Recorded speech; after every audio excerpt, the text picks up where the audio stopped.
Okay, good evening, everybody. I've had a very long day, but so I apologize for the appearance. But this week's video is on how to do a Broviac dressing change. I did this at my mom's house up in Kansas City, so I'm sorry if the video is not the best quality.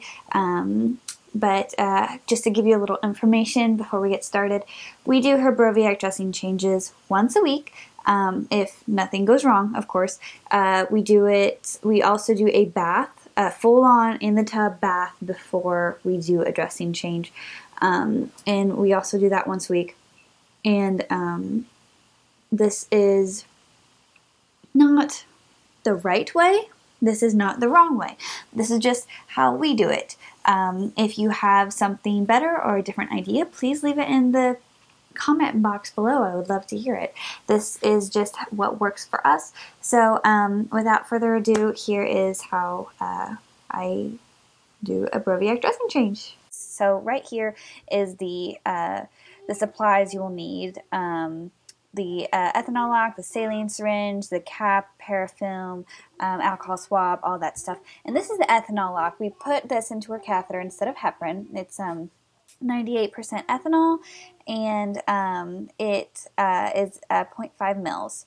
And it goes straight in. And we also wrap the end of the clave anywhere there's a connection or an opening with parafilm. And it is a wax coating, wax paper, so there's always a piece of parafilm around the catheter to the clave, but when I give her baths, I put another one around the clave to the cap. So I get it off Amazon for about $25. It comes in a really big roll. It has lasted us about 2 years, so it's a pretty good. It helps with infection. There is no adhesive qualities to it. It just adheres to itself, and because stickiness is a playground for bacteria, so we don't want that. You break it just slightly to break the paper, and then you kind of pull it and you wrap it around, and then you press on it, and it stays very, very well, and it is airtight, air sealed tight. So that is how we do prepare her clave and her catheter before giving her a bath, so no water can penetrate in around any areas. So here we are in the bathtub. She is playing with my little brother's action figures. So as you can tell, there is no protective coating around her dressing. There is no press and seal. A lot of parents use that. So I would not recommend doing this if your doctor does not think it's a good idea. We've done a lot of trial and error with baths. With the ethanol lock and the parafilm, this seems to work best. The dressing does become unocclusive, so that is why we do a dressing change immediately following a bath. But if your child has a history of line infections or anything like that, I would not recommend this. This is just how we do it. So don't be, doing what I do and then wondering why your kid has a line infection. So it might work for you, it might not, but yeah. So I also wanted to ask you guys, she loves being in the water, but she doesn't like it when I rinse her hair. I have to rinse it with a washcloth over and over and over again because it takes forever. So I wanted to know if you parents that give your kids baths, about once a week or so. Don't worry, we give her sponge baths every other day. But if they have problems with washing their hair, getting it wet, or anything like that.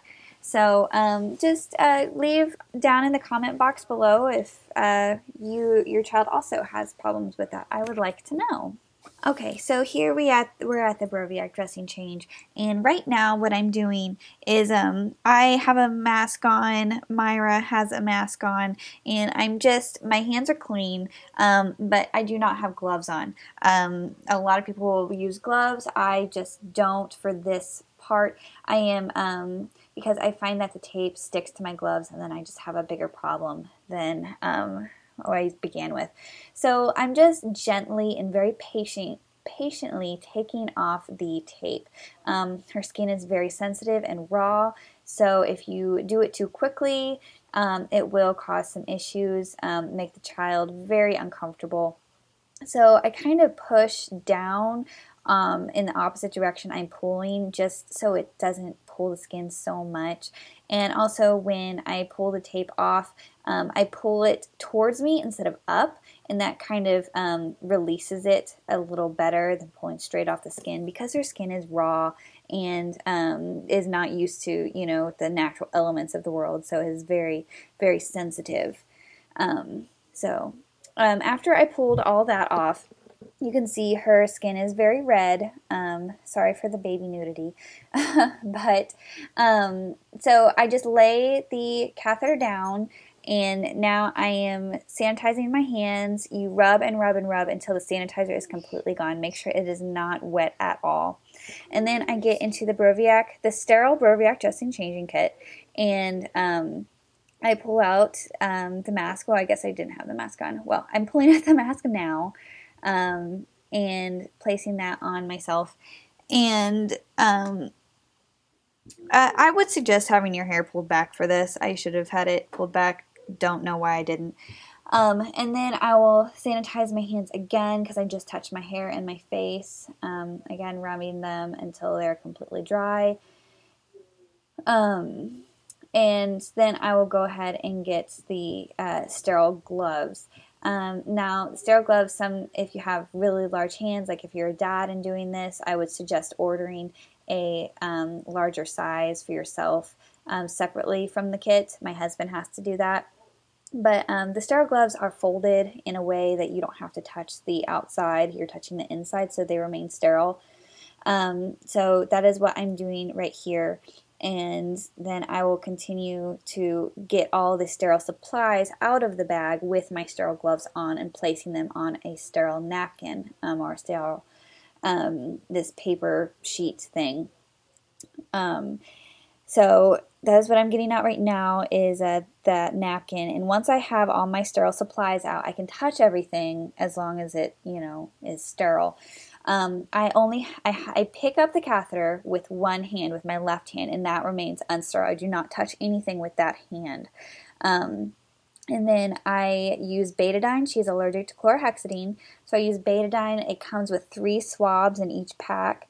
So I start in the middle. I clean her insertion site very, very well, all around the stitches and the skin. And I kind of do a bullseye. I start with the inside circle, and then I get another swab, and I will start swabbing the around area all over her skin, making a really nice patch for me to lay the catheter back down on.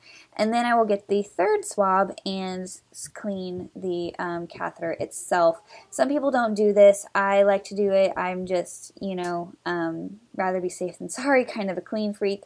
I clean it all the way up to the very, very end, because the thick part is also going to be under the dressing. And I let that dry a little bit before I put the bio patch on. That's what I'm doing right now. And I don't know if all parents have these, but they're just little sponges that have, I think, chlorhexidine or alcohol in them, and they keep the insertion site clean. So now I'm just gently laying the catheter down. And I also want to mention, when I'm cleaning the catheter, I do not pull on it, because that would pull on her stitches, and we do not want that. I kind of let it loosey-goosey while I'm cleaning it. So if you saw it flailing around, that's why. So I put it in a kind of curlicue, that's kind of how it lays. And then I just let it sit there, and then I get my first Tegaderm.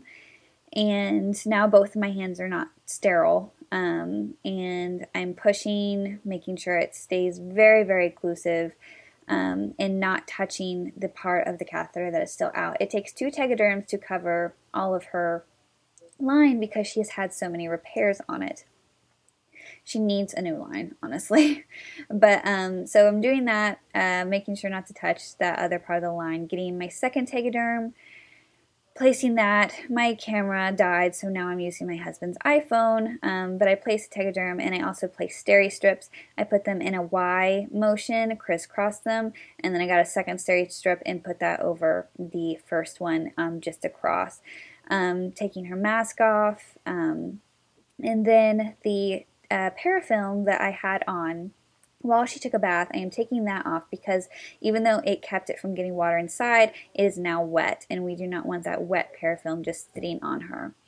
So I'm taking that off. In the dressing changing kit also comes a swab, or a packet of 3 alcohol swabs. I use those to clean around the clave and the catheter itself before I put new paraffin on. Honestly, I usually put a new clave on during this time as well, but she just had a clave put on the day before because she got blood drawn, so I'm not going to change her clave today. I'm just cleaning that really well with the alcohol swabs, and then I will get a new piece of parafilm and put that around the catheter to the clave. I usually don't put a piece of parafilm around the clave to the cap throughout the day. That's just my personal preference. It has seemed to be fine, but if you prefer to do that, go for it. So after I do that, we are done. She's very good at Broviac dressing changes. She sits there very well. So this is just how we do it. I would like to know your comments below and how you guys do your kids' dressing changes or PICC line changes. I'm open to new ideas. So I hope you enjoyed, and thank you.